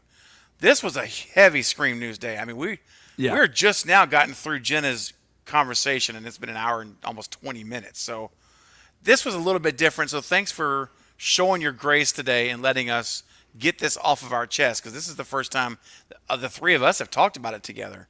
So, but shameless plug time, Jake. The conversation's not going to end after the collective, though. Oh no, this is a busy Monday indeed. Jake, why don't you share what you've got coming up? I know you got something planned after this, right? Yeah. So I'm going live at 7:10ish with Zoe Crawford. We're gonna talk a little bit about the Scream news and just general horror conversation. So if you're like, oh, I'm actually kind of sick of the Scream news now, well, just pitch us your comments or whatever. Say something to us. Well, we're just gonna be talking, going back and forth. Influence the conversation if you want. Come stop over to the Killjoy Jake YouTube channel and subscribe. Hang out in the live stream. Do all that. That'd be fun. And then, oh shit, at 10:30, catch me and Craven or maybe Fate. I don't know who's gonna be there, but we're going live there too for a little after party. So that's right, my friends. Going nuts. It's going to be nuts tonight, non-stop streaming. And yeah, we're going to close it down on my channel at 9:30 Central, 10:30 Eastern, and we're going to talk Scream and horror, anything that go. You guys know how the after parties roll on my channel. We're going to just roll with it. And you never know who else may just come knocking on my door while we're streaming. Anything can happen. So, you guys make sure you do it. What's up, Alex? My good buddy Alex at Podcast Yo. Now. What's up, brother? Well, him and I we're doing a collab What's this week up, also. Alex? Actually, Alex, I think we're meeting tomorrow, aren't we? Anyway, we've been talking. I think we're meeting tomorrow for a collab on his channel. No doubt. And I was going to transition. I was going to say these last 10 or 15 minutes, let's kind of turn it over to the chat. Let's give some folks a chance.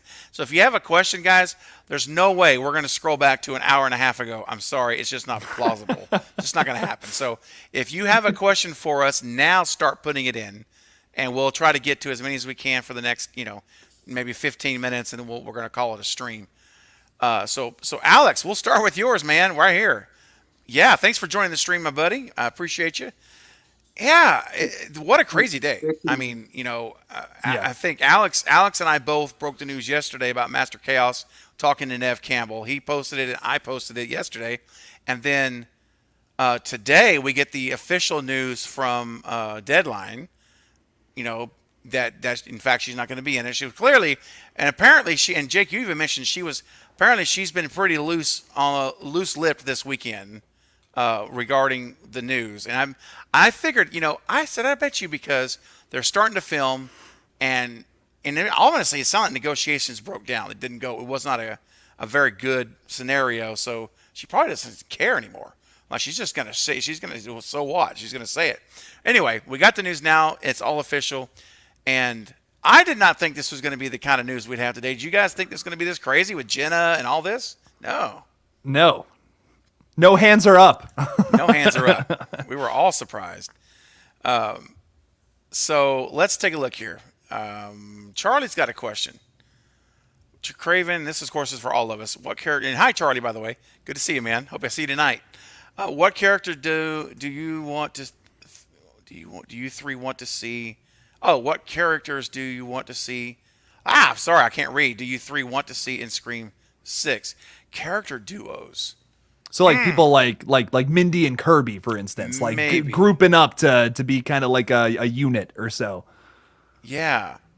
Jake, you wanna lead this Kirby and Mindy is my whole. That's what I want to see. I want to see them have like a butting heads at the very beginning of it, but then they like end up kind of like Kirby's almost like a mentor to Mindy or something like that. Like kind of have it start off as kind of like a back and forth kind of thing, and then like resolve it into, hey, we're cool, everything's fine. And then if Kirby dies saving Mindy or something, I'm actually okay with that. Like that's not going to bug me all that much. But who knows? Who knows what'll happen? I'd love to see those two together though, and just going back and forth about horror movies. Oh, I live for that kind of conversation. So I'd love to see that in this next film. That's my big one.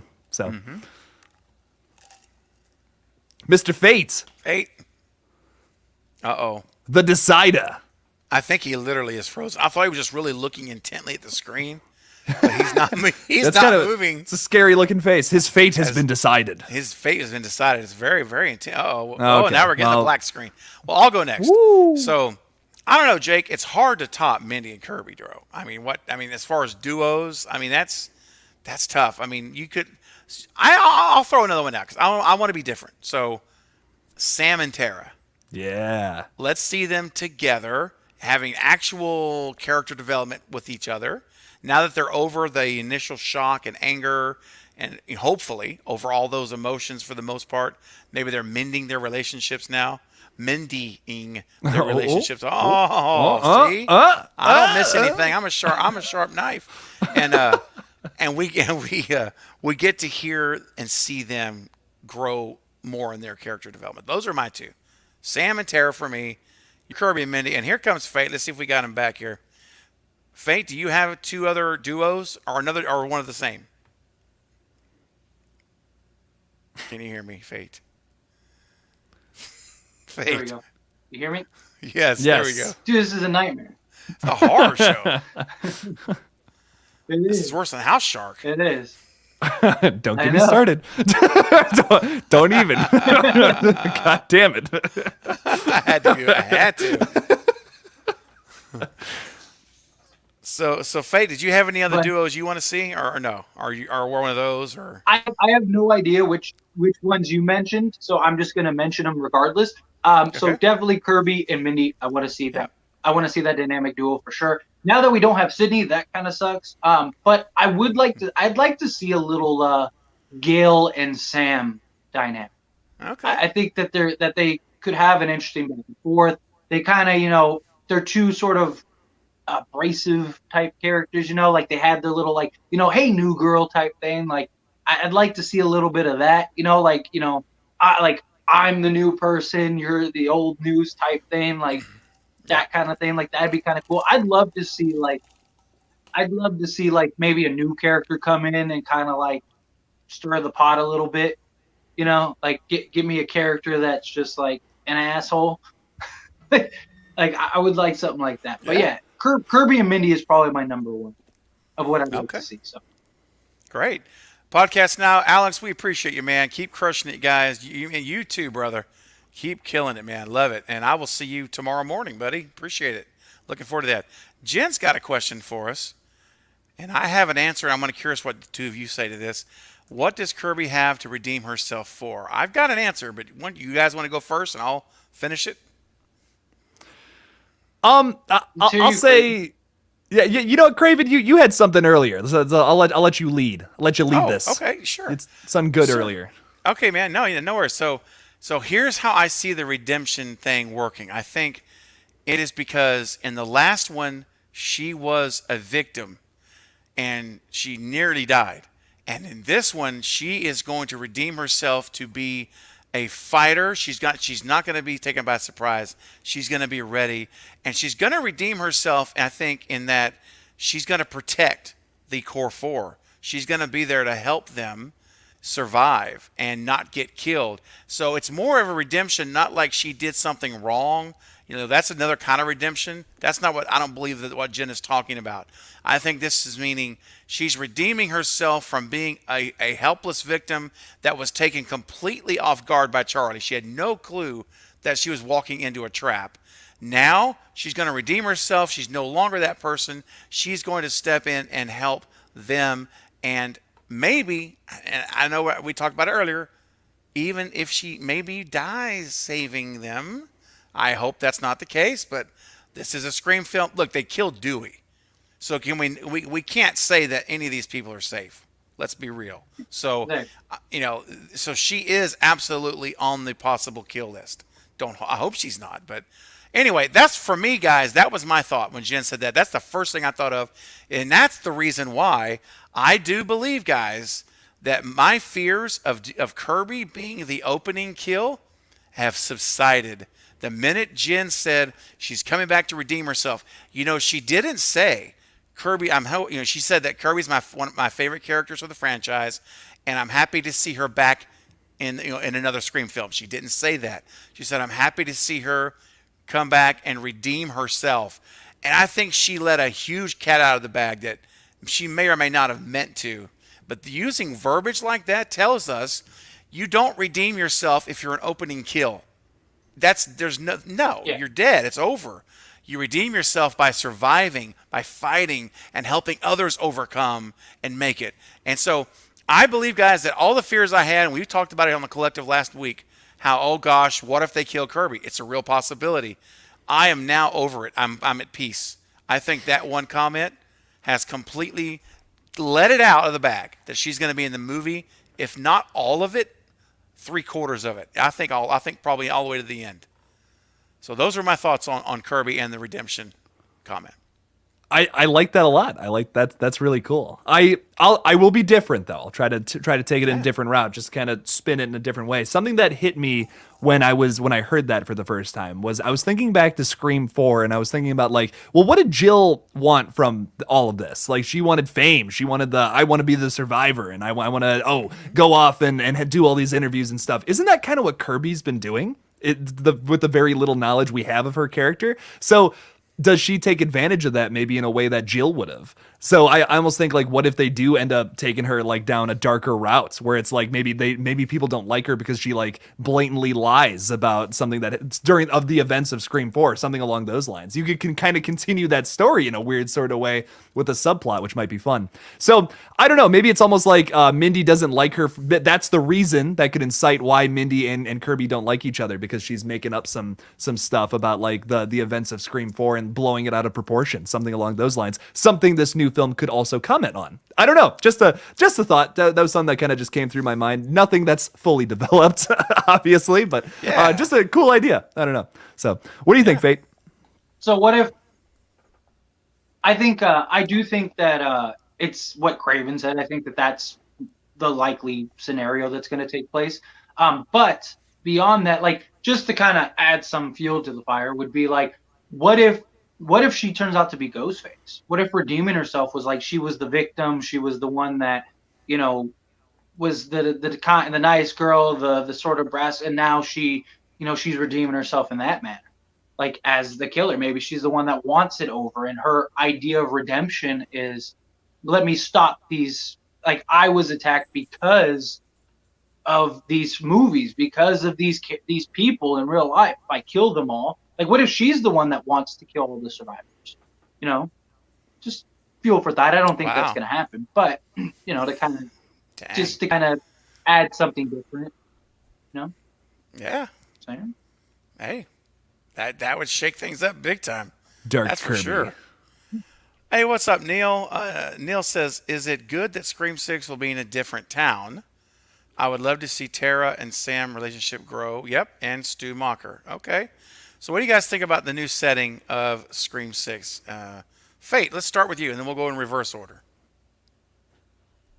I like it. I mean, how many stories and killers live in this small town of Woodsboro? You know, like if it was like this big, you know, fictional big city, like, yeah, it makes more sense. But it's like, how many people, like, what is in the water there? What are these people breeding in Woodsboro? So I think that, you know, at this point, we've got more movies in Woodsboro than not. I think at some point, we got to branch out other places, especially if you're going to keep it in the realm of realism. So I do like the setting. I do like it being somewhere else. I do think it will be like a New York or something along those lines. I just think it just makes things so much easier if it is in New York, because like it's very possible Kirby could be there.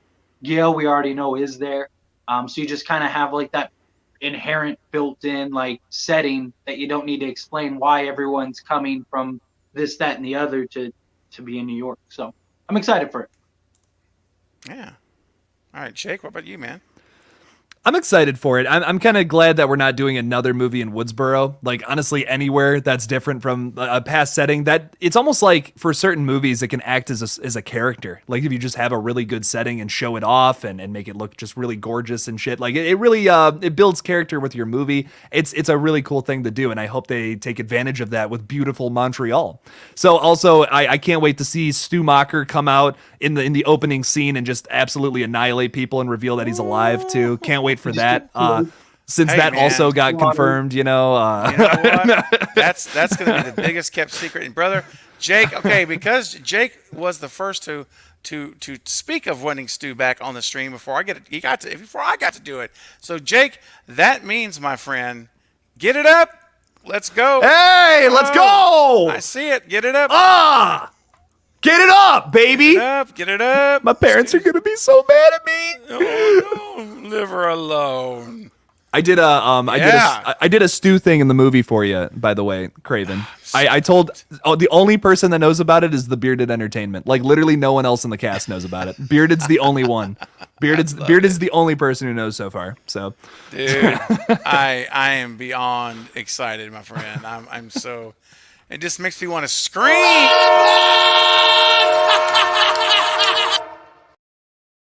Woo, man. That was great. Okay. That was just, had to get that out of my system. If that scene's not in the movie, I'm going to be furious. Oh, my gosh. Right? Hey, real quick, I want to comment. Jackie had a comment. She says, I feel like being a victim in 4 isn't something she needs to do in 4. So, Jackie, I want to make sure I'm real clear on what I meant. I may have misspoke it. What I mean by redemption for what happened in 4 is not because she was a victim, but it was because she fell for the trick. She's got the horror knowledge. She's the horror geek in the movie, other than Charlie, of course, and Robbie. But she's like that character. So I think what she means is she was fooled. She was tricked. She didn't see it coming. And I think that's what she's talking about. Is I want to redeem myself because I was fooled, not because I was attacked, but because I didn't realize it. I mean, I got all the horror knowledge. I should have known this was going to happen. And you can almost play that off as like a meta joke too, which I like. Like it's like I could Yeah. have figured out who the killers were. Like how did I not do that? It's so Yes. obvious or something. She could be struggling with that. It could almost be like kind of almost silly in a way. That would feel like that would be different. That's not exactly the same thing as Sidney Prescott. So I'm down for. I really like that Yeah. actually. That's cool. Awesome, thanks. Yeah. Yeah, Stu, I love all the Stews, and Gory B movie. Welcome to the stream. I can picture you saying it. You owe me a clip of you doing that Stu because she does it so great. I love it. It's adorable. All right, so let's see. Let me get back to a couple more questions, guys, and we're gonna wrap it up. All aboard the Stu train, absolutely. Let me find a question though.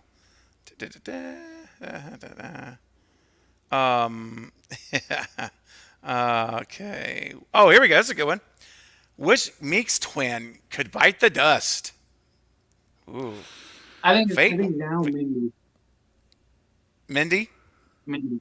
I think Mindy more. Originally I thought it was Chad, but I just think Mindy makes the most sense. Okay. After your yawn, sir, you can let us know your thoughts. Just hit me. I don't know. Came out of nowhere. I'm saying Chad, man. I'm sticking with my guns with Chad. I think he's a goner. I only say that because I would love to see like Mindy and Kirby go back and forth. Like I hate to be harping on shit I said earlier, but yeah, I want to see their back. That to me is almost more important just because of how well that would develop both characters further. Especially Kirby's character, who if you're bringing back, gotta develop him, gotta do something with her character that isn't just, hey, I'm Kirby, look at me, you liked me in 2011, you're gonna like me in 2023. Give me something more than that. So, kill Chad if I had to kill one of them. I'm sorry, I love him. I don't want him to die. Breaks my heart, but poor Chatty boy's gotta go. Yeah. What do you say? For me, I'm going with Chad also, and fate may end up being the one that's the dark horse that's right at the end of the day. But I'm going with Chad. I think, guys, listen. He had such little time. I don't really have a connection really to Chad. I love his whole thing with Liv on the couch. Okay, that's a 60-second, 90-second, 2 minutes. That's it. 2 minutes of really good time. He had the thing about the Hobbs and Shaw, and he had I can literally name the scenes where he has lines. There's so few. So I didn't get a chance to really love the guy. So he's kind of like, to me, he's just like, whatever. I think I liked Mindy more because I got a little more from Mindy. So I'm going to go with Chad. I think he's expendable, and I frankly won't really miss him a whole lot. That's just me personally. But I know a lot of people really love the scenes he was in, and I have no problem with that. That's just, Justice says, too many people are saying Chad. I'm seeing it more Mindy. So there you go, Fate. Justice for All is with you, brother. Yeah. That's right. The Justice. best Metallica album. Right? Yes. That's very arguable, but yeah, I love That's it. a pretty good argument. What's up, Magnet? Good to see you. What is up? What is up? Hi. Yeah, Tori. That's what I'm talking about. I love Chad, but Mindy had more singing. Exactly. I mean, I can get into her a little bit more, just because she was in more of the movie. All right, I'm looking for one last question, and then we're gonna say good night to all. I know there's one in here I missed that's gonna be a real good one. One more okay. spicy question. Here's a spicy one, and I like it, and it's a good question. Since Sydney's no longer in 6, would this change the whole Stu Macher idea? And I've had a lot of people that have messaged me and said, "Oh no." Like they're concerned because Sydney's not in the movie that's going to eliminate the chance for Stu, and I'm like, oh, don't worry, my friends, it really doesn't, because and I'm not going to spend a lot of time on this because we're really going to about to say goodbye. I just wanted to mention it real quick, and you can look into it more. But on my channel, I've got a video it's called Stu's Motives. It's about a week old. If you go and look at uploads, you'll find it, Stu's Motives. Watch that video if anyone's concerned about the chances of Stu not returning having been less now without Sydney, because Sydney is not required for him to come back and make sense. And I make a whole reason of why one of the big, in fact, I put basically kind of like the Sydney motive was for, or actually Gale's here, so and Gale is still someone he would want to kill. But anyway, without getting into it now, there's another motive that I think is stronger than the whole Sydney story anyway, and it ties directly into the new Core 4, and it makes total sense. And I don't believe if they went this route, if they do, they probably won't, but if they do it, it would make sense organically. I would totally buy it and believe it. So check it out, Marisol, on my channel, Stu's Motives. Guys, do you have anything you want to weigh in on that? I'm sure you guys may have differing opinions. I think the fact that what? Go ahead. No, Mr. Fake, go ahead. Oh, thank you, sir. I think the fact that Sydney's not in this movie basically confirms he's not. Like, I do agree. Look, I do agree that you can make it make sense. You know, you got Sam and stuff like that. I've even talked about that. But I think the thing that everyone wants to see is the Sydney and Stu thing. Like, you know, like, yeah, it's great to have Stu, but it's not going to be the same if you don't have a moment with Sydney. You know, like that adds so much more value to Stu Macher returning. And I think now it's like they need to just clean break. You know, you don't have Sydney no more. You already have Kirby, you already have Gale, so focus on them. It's like we talked about, we mentioned it earlier. You know, we don't want to see this become centered around the OG characters and the, you know, surviving characters. Let's move on with them. I just think that now that Sydney's on the movie, I think there's your confirmation. You know, I mean, I could be wrong, but I do. I think that's it. I think we need an entire 3-hour epic where it's Stu Macher and he goes and hunts down the TV that fell on his head, and he hunts it down in a Ghostface costume. Dude. Doesn't sorry. He disposed of that. He disposed of that night. That's long gone. But I would love to see him being the one. You know, it's so funny you guys talked about earlier about what if the motive of Ghostface is to kill survivors? Dude, what better motive for Stu? Like, that would totally fit him. He's cleaning up all the jobs that were undone by all the other mediocre Ghostface killers that came after him. Dude, that's a powerful motive. I mean, you know what? I'm going to do a video on that. That's a great idea. That's there awesome. you go. I love that. Yeah, I definitely think that there's an argument to be made for him to still be in the movie. Thank you, Faye. I appreciate it. I just think Radio Silence isn't going. Like, if that ever was in the cards, I don't think they're going to anymore. Because it's just like, at this point, like I said, you have your clean break. You know, unless Scream 6 is just a total disaster and you're trying to do whatever. But I don't think it will be. I don't think it's gonna, be a total flop. I think it definitely will take a box office hit, but I don't think it's gonna be as bad as people think it will be. But imagine, have you guys seen Your Highness? Yeah. I don't think I've seen that. Yeah. What if Stu wears the TV around his neck like in Your Highness with the Minotaur? You know what? Yeah. Oh, gosh. He's like, we're going on a quest. That's the one where the guy gets bitten on the penis with a snake or something. They gotta suck out the venom, right? That's the movie. And they're like, suck it out. And the guy doesn't want to do it. He's like, no. Yeah, he has no dick. Gore makes a good point. I don't think Stu moves ever sitting. That was Billy Roman's motive. Stu sitting on that. Yeah, he wants to be there. There's a lot. There's a lot to unpack there. Yeah, I mean there is. I mean we'll see if they end up doing it or not. You know, hopefully they do. But of course, we'll talk about it tonight on Craven's live stream and my live stream as well. So we will talk about it a lot. That's right. Further Jake's discussion is coming. Yes, it's coming on my live stream tonight. It's going to be a lot of Scream 6, a lot of Stu talk. And real quick, before we go here, Fate, did you have anything you wanted to plug before I do one last promotion and then we can call it a night? Anything you wanted to mention to anybody? No, just my videos. I'm probably going to pump out a bunch of videos in the next few days, just because there's so much to talk about. There's some. I mean, I've made there's everything in one, but there's a lot of things that I want to touch on individually. So in the next several days, you're probably going to get a ton of videos. So look out for those. Nice, love it. Okay, and hopefully your internet will be back for you, man. I know it's rough having to do everything on data. That's tough, man. But you know what? You didn't let it hold you back, brother. You came full force tonight, man, as always. Perfect attendance. Perfect attendance. You could have tapped out and said, guys, my internet's down. We would have totally understood. But no. Nothing will hold you back except the wisdom of the teeth. Another play on words there. All right, we know that's coming. I got it. Wisdom of the teeth. got it. Thank you. I see you. Fate's smiling. He got it.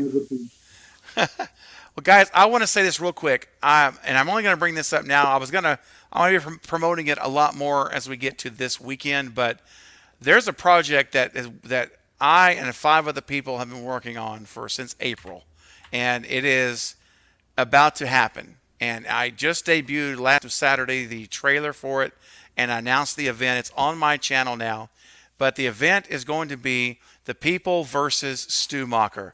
This is going to be a live stream production, and it's going to be in a courtroom setting. It's going to happen on June 18th, 9:30 p.m. Central Time. And I'm going to be the judge, Judge Craven, and I've got 5 lawyers in the team, legal representatives, who are going to be analyzing the evidence of whether or not Stu could be alive or not. And we're going to look at real scientific data, real world data, and it's going to be very comprehensive. We're not just going to be coming airballing stuff off the top of our head. We're going to actually show you real life examples of things to see what the statistical odds of survival are. You're going to be surprised. So I want you guys to come and see it. June 18th, 9:30 p.m. The People versus Stu Macher. And what else? Oh, we're also going to have a section where we talk about probably the most 15 to 20 most common objections to Stu returning to the franchise, and we're going to cover those. And my good friend Fate was so awesome and so gracious to provide me with his list of every objection he could come up with of why Stu should not be there. And so we've been working on it. We've been taking it seriously. And so I'm excited because I think Fate speaks for a lot of people who are not on the Stu train. It's a lot of people share that mentality. And we've also had one of my folks has been going to Reddit to look and pick from there. So we're really going to make we're trying to make this the most comprehensive Stu Macher deep dive that's ever been done. So guys, we've put a lot of work into it. We're for months now. And it's not going to be a good night if you're not there. And everyone in the live chat is going to be the jury. Yes, you're going to be the jury. You're going to get to vote on the evidence. So hang on though. Who's making the counter arguments? Well, because you can't have a trial with just one side arguing and then reading the evidence. You need somebody to come in and argue the other side. Well, it's not actually a trial. It's more a review of the evidence of what happened, and that's one part of it. And then the second part of it's going to be where we do look at the common objections and we talk about those. And also, everyone who is in the live chat will have an opportunity. And in fact, basically every super chat that comes in will be able to submit their rebuttals, their objections, and we will address those live in the proceedings. So it's going to be jam-packed of information. And before we go, guys, I just would like to show you real quickly our little trailer. We just got it out a couple of days ago, and I'll leave you guys with this. And I wouldn't make such a big deal of it if it hadn't been such a long project that we've been working on for so long. So real quick, before we say goodnight, for those of you who haven't seen it yet, take a look, and I hope you guys enjoy this. Ingrained in the human condition is the desire to always be right. Both sides rarely come together, but at the end of the day, there is only one truth, and we must follow the evidence wherever it leads and accept whatever it says. Conspiracy can lead to insanity, or it can lead someone to the truth. My name is Jack Anderson, and I am here to present the truth and nothing but it. For years, I have sifted through information, some that has helped this case, and some that has unfortunately led me to a dead end. It was not an easy road. It was filled with its ups and downs. Stu Macher can't be alive because He was stabbed 4 times. A heavy TV from the 90s fell on his head. He would have bled out before paramedics even arrived to the scene. If he did survive, why is there no mention of him in the 4 sequels? Gale Weathers certainly would have included that in her book. Stu was listed on the official kill list back in 1996.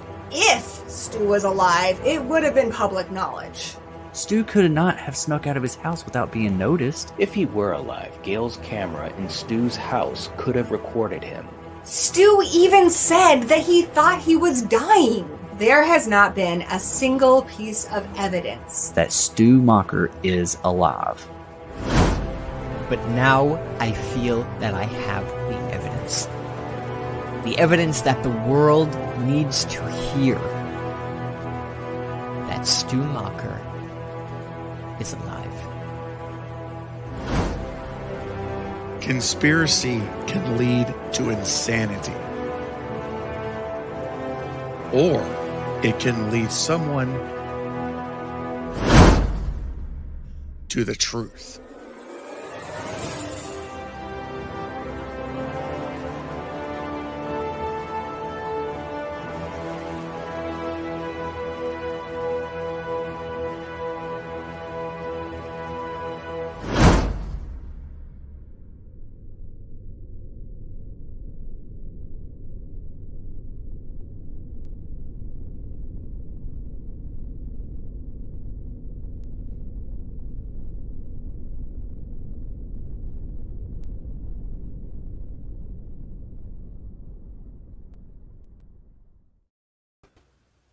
Get it up.